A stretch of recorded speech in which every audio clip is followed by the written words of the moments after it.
com Lula é ilegal. O processo é uma farsa.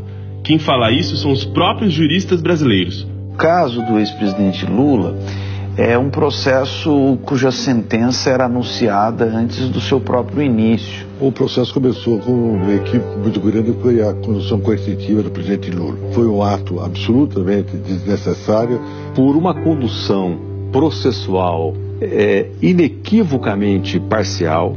Qual era a justificativa para que se fizesse aquela condução coercitiva que foi feita originalmente de uma maneira espetaculosa e de uma maneira, inclusive, ao desamparo da legislação? No processo contra o presidente Lula, nós vimos algumas situações antijurídicas. Além de um processo injusto e de um processo sem provas, onde foi atribuído um bem imóvel ao ex-presidente Lula que nunca teve a posse, nem muito menos a propriedade, onde ele foi condenado por um ato indeterminado, o que por si só configura motivo suficiente de nulidade e de qualquer invalidade da sentença. Lula foi condenado absolutamente sem provas.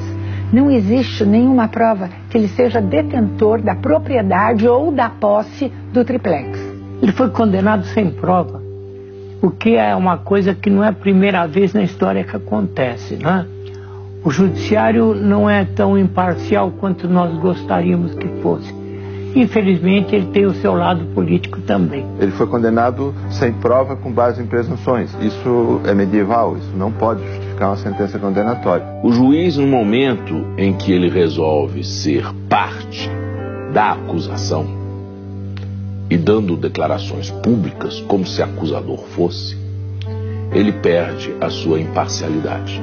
Por que que este processo interessa tanto ser julgado de forma rápida, célere, em razão de outros que entraram antes no Poder Judiciário e não o foram? Essa é uma questão que precisa ser respondida. Mas não foi só isso, né? Também a gente viu, durante o interrogatório do presidente Lula, o seu direito de autodefesa, no final, sendo claramente cerceado. O juiz Moro impedindo de falar o que ele tinha direito de falar. Nem o mais comprometido anti-Lula é capaz de negar esse tipo de parcialidade. Nenhuma das regras básicas do direito penal e do direito processual penal, sem falar dos princípios constitucionais penais e processuais penais, estão sendo respeitados.